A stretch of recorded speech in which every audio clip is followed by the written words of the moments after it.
All right, we were coming up with different ideas of what we have learned and what we might like to share, and we kind of put together a collection of things that we've learned as parents, and things to consider as a parent when you're going to do a trip like this. So we thought we'd kind of put that together for you. It's something like how to parent in the national parks, or maybe how to be a good parent in the national parks. Um, One of the things I've noticed in life is expectations can often dictate or at least encourage a particular attitude. Like if you go to the movie theater and you know soda's going to cost $9 a cup, then you know that, and when you get there, you don't get bent out of shape. You've just already decided you're going to bite the bullet, or you've decided we're not going to do that. And but if you're unexpected of that and you get there and then it's like, oh, it feels ripped off and why'd I come here, and you have a bad attitude at the movie theater with your kids, and that's what they remember. And so I think there's a lot that has happened on this last two trips that maybe we didn't expect, and if we had expected it, we could have prepared ourselves for that. So we kind of put together a little list. So these are in no particular order. So like, as the dad and the engineer, I'm always like worried about the equipment. So I've probably told the kids like 100 times, be real careful with the zippers on the tent. Don't pull them and don't get them jammed, and make sure they don't get ruined and all of that. And it doesn't really matter how many times you tell them. If you have a 6, 8, and 10-year-old, they're gonna do the zippers fast and they're gonna get them jammed, and you just gotta expect that. Okay, so the next one. Is along the same lines, like closing the doors and letting mosquitoes into the tent, or leaving the doors open on the car and letting things, get into the van. Just like at the house, like forgetting to close the doors or slamming the doors, that kind of thing.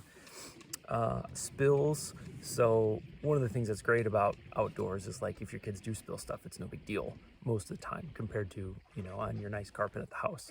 But yeah, the kids have spilled all sorts of things. Our really responsible and conscientious 10-year-old and our not so conscientious 6-year-old. Things spill. I've spilled some things, and you ought to just expect that kind of thing on a trip like this.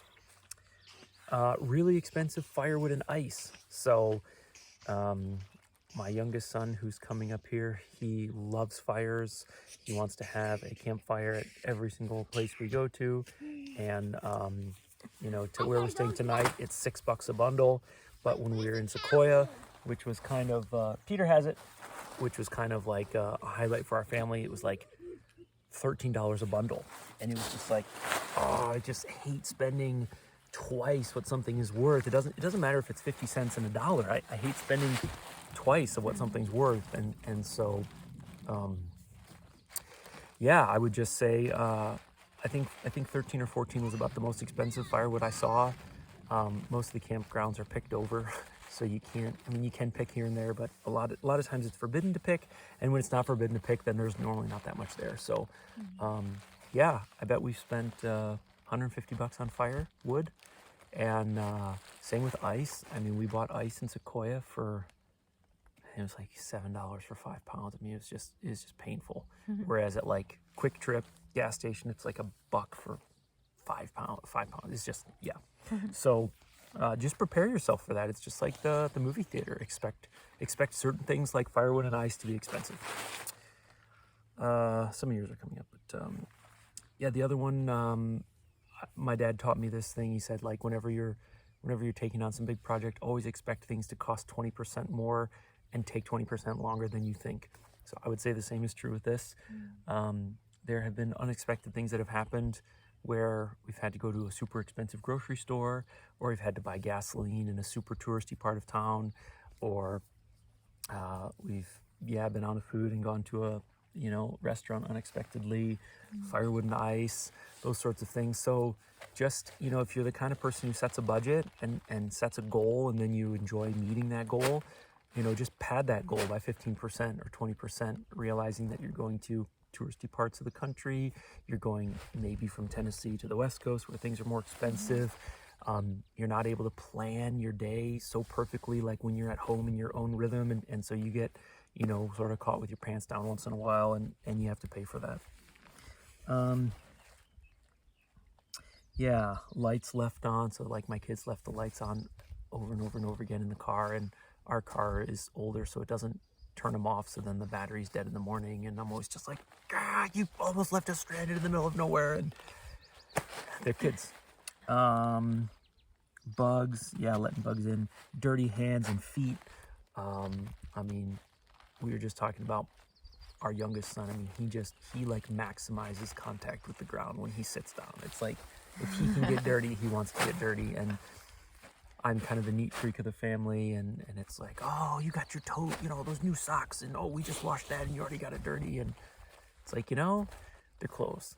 It's stuff, and you came out into the great outdoors, and getting dirty is part of it. And it's like, if you want to stay home, if you want to stay clean, stay home. And also, some of you, if you've been watching, you know that we basically got caught in a near tornado 2 nights ago. Like, I thought about how, okay, we have this $600 tent that I bought for $180 used. And I've reminded my kids like 100 times to be careful with the zippers. Well, 4 nights ago, I made the mistake of having the tent doors open for, I think it was for a breeze or something, because it was really windy. So we opened the tent doors and then we staked it. And because we staked it with the doors open, it was really hard to get the doors to close again properly. It was my fault. And from that resulted damage to the zippers. So basically the kids' door of the zipper, or the kids' door of the tent, their zipper's now damaged. And it was my fault. It's like all this warning about them being careful. It's like my decision. I'd set up the tent 50 times already. My decision and oversight led to the zippers being damaged. And then, like 4 days later, the whole tent becomes trash because the weather came in and bent the poles to death and tore the rain fly in two. And so I just think as a dad, like, how many times did I lose my patience or start to lose my temper because the kids were zipping the zippers too fast, or needed me to crawl over their side late at night because they'd caught the fabric inside the zipper. And then it's like a couple nights later, I was fearing for my family's safety, and that tent that I've been trying to take care of, even though I got it 70% off of new, it's like it's trash anyway. So some of you probably are looking at me like, oh yeah, I bet you're a real joy to live with. But for those of you who are like me, that would be my counsel, is just remember that stuff. Me first on the trail. You want to explain that one? I don't know what you're talking about. Just like, so when we're taking hikes, basically the kids are always arguing about like who gets to be first. Okay. Like, oh, I want to be in the front, and it's my turn to be in the front, and you had a longer turn in the front, and just like stuff like that, just all that squabbling. And I mean, we have great kids; they're good to each other. And but even that stuff is just like, I just wanted a nice, quiet, peaceful hike. And it's like, of course they're excited to be in the front and be the leader and be the first one to see the bunny, and so yeah, just expect that kind of thing. Food. This one's yours. Asking for food. Yeah, so especially on the traveling days, I mean, you're sitting in the car. I mean, everybody wants to snack. They ask for food like, I don't know, every 10 minutes it feels like. So one thing I did, like I think I mentioned it in the last video we did, but I individualized the snacks. Instead of like having like a big Ziploc full of pretzels, I put them into little bags, which feels a little wasteful, but it's really nice because then I can just throw a bag to the back and they have to split it up and share it. And then I would also like do a snack and then something healthy. So like if they had their pretzels, the next time they ask for food, they get vegetables, and then they can have a snack the next time, and then they get fruit or things like that. Because I know in the car, like they're bored sitting back there after a while and they want a snack. So that was really helpful. I also felt like now, like I know if they're really hungry because they're actually like willing to eat, peppers and carrots or apples and oranges. So it helped it become less frustrating every time they asked, I think, too. Yeah. And we covered this in another video a month or so ago, but one of the things we've tried to do as parents, unsuccessfully, but we make the attempt, is to like turn the most frustrating situations we have into games. So the classic, when are we there, or are we there yet, question from the kids. In the mornings on travel days, Michelle and I will make a little prediction on a piece of paper of like how many times we will hear, are we there yet, or how much longer. And we figured this out last year. It literally transformed the most annoying question in the whole world that I wanted to pull my hair out on into this thing where when my son says like, hey mommy, how many more minutes to the campground? We look at each other and smile and we make our little tally mark, and it's like one of us is closer to beating the other one out on the prediction. And it's literally, it's almost like miraculous. It transformed one of the most annoying things in the world into like this thing that we just laugh about. And we did the same thing, the little prediction every day with how many times they're going to ask for food. And I had to make one for you too. yeah, I didn't know that. And it just becomes this hilarious thing as a parent. And that's what I mean about expectations. Like, you should expect your kids to do things that annoy you. And it's unreasonable. I mean, adults do things to other adults that annoy them. It's not just a growing up thing, it's a human thing. So just expect that and then find a way to make it fun. Another thing we did, I was getting frustrated that the kids weren't brushing their teeth. It's like every night we were in bed and they hadn't brushed their teeth yet. So we made a rule. We said, okay, here's your toothbrushes, here's the toothpaste, store it wherever you want. Every day you get, at the time they had Gobstoppers. That was like their candy of choice. It's like every day, if you brushed your teeth the day before, you get 9 Gobstoppers. If you brushed your teeth twice the day before, you get 18. And if you didn't, then you get none. And that basically solved it. I mean, they ran out of Gobstoppers, and then they're like, oh, I don't need to brush my teeth because I'm out of treats. But by and large, like, you put the responsibility in their hands, and you kind of turn it into something of a game, and that seems to really help.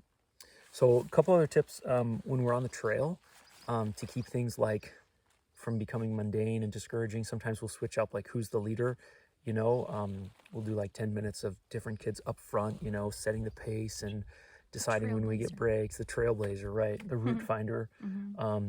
We bring along sweets and treats, and we call them boosters, like in Mario Kart, where you drive over the chevrons and you go fast. And it's like, okay, everyone gets a booster. And, if they're feeling really discouraged, we'll let them have 2 or 3 or whatever.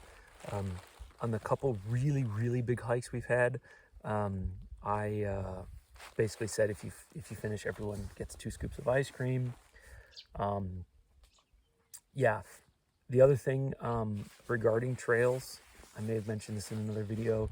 So there's kind of like 4 types of trails, I guess. There's like the out and back, there's the loop, there's what they call the lollipop, where it's like out, loop, and back, and then there's like the one way and you hitchhike back. What we found is the kids seem to like loops. I don't know why. It doesn't even seem like they know why. But one thing that's nice about a loop, aside from the fact that you see something new the whole way, is that when you do an out and back, the fastest way to get back to the car is to quit, right? So if it's 5 miles out and 5 miles, if it's 5 miles out, 5 miles back, well, at mile 2, the fastest way to relieve one's suffering is to go back to the car. Same thing with mile 3 and mile 4 and mile 4.5, right? It's literally not until you finish and you get to the end that going back to the car is kind of the right choice and the easy choice. But with loops, it's different, because if it's an 8-mile loop, as soon as you're past, 4 or 3.9, it's like, wow, kids, we might as well finish. Like, we might as well keep going, and no point in turning back now. It's actually faster to finish. Same thing with a out and hitchhike back. It was like on the Highline Trail in Glacier, as soon as we passed the 6-mile mark, it was like, okay, we're not going back. Like, we have to finish. Going back is as long as getting here. So they're a little more motivating and can keep the kids going a little bit longer. The other thing about the trail, so this was particularly obvious when we hiked to Grinnell Lake in Glacier. There's like a boat shuttle that you can take. And our youngest was really tired. He had done 12 miles the day before, and we were set to do like, I think 9 or 8 miles that day. And he was pretty well wasted.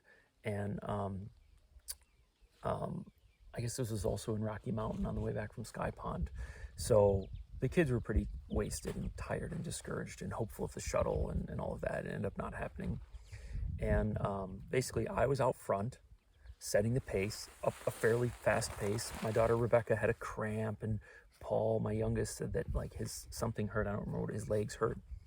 And I was really trying to keep us going because we were basically on pace to get back to the parking lot after dark, and we actually had to still catch a hitchhike. And I was worried about animals. I was worried about hunger and thirst. I was worried about fatigue. I was worried about getting a ride. I was worried about the weather that was coming in. I was worried about, the temperature.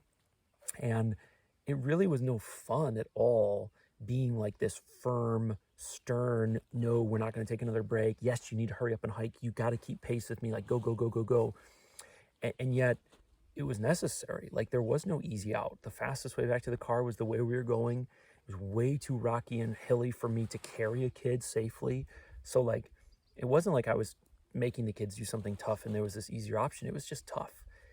And my wife, Michelle, like, she was in the back comforting, Paul and then Rebecca, and Paul and Becca as they kind of flip-flopped between needing support. And so maybe just, we talked about like our roles as husband and wife and father and mother of like challenging and pushing and leading, but then also like comforting and showing compassion. I don't know if you want to say anything about that. It seemed like I'm, no matter how like fast I hike, if I'm like, I always end up at the back because one of the kids will be slower than the others.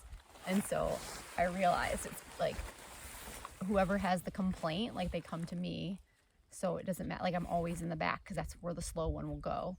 And as on that hike in particular, I like really saw that. Like they would come back to me for comfort, and James would it was only Rebecca and Paul. Peter was okay, but like he would like, okay, Paul, come up with me, and then Paul would be hiking super fast for a while, but then it would like switch. So it was like I was the comforter and the one they would complain to, but like for Dad, they want to be tough, and they're like he can encourage them and motivate them to go quicker. So realizing that like we both have those roles was helpful in not becoming frustrated or upset. Like, why are they always coming to me to complain? But it's because we each had a job to do, and that job was important. So. And when we got back, that was in Rocky Mountain, out to Sky Pond. When we got back, we talked about how, like, in some ways, neither of us enjoyed our role. Like, she had just started talking about how, like, it's no fun being at the back, like, listening to all the complaints. Not really, but you were kind of going in that direction. And I was like, man, it's no fun being at the front as, like, the slave driver.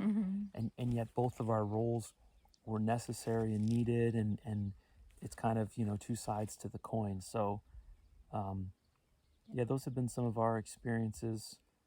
And again, expectations can really go a long way in preparing you to have the right attitude for a given circumstance. So, and they need both. Like both roles are super important because they need to be pushed and challenged, and that's like building character in them and perseverance, and but they also need to be shown compassion and comfort and empathy too. And so we both do both, by the way. Yeah, it's not one-sided, but she leans a little more on the compassion and I lead a little more on the challenge. Yeah, which are both, I think, very important for kids. They need both sides. Yeah. Speaking of kids, they're in the van now. They're cold, so probably wondering what we're doing. We'll let you go. Hopefully that was interesting to some of you, helpful. And if you do take your kids out to the national parks, I wish you well as being a good parent. And hopefully this helps you a little bit. All right, take care.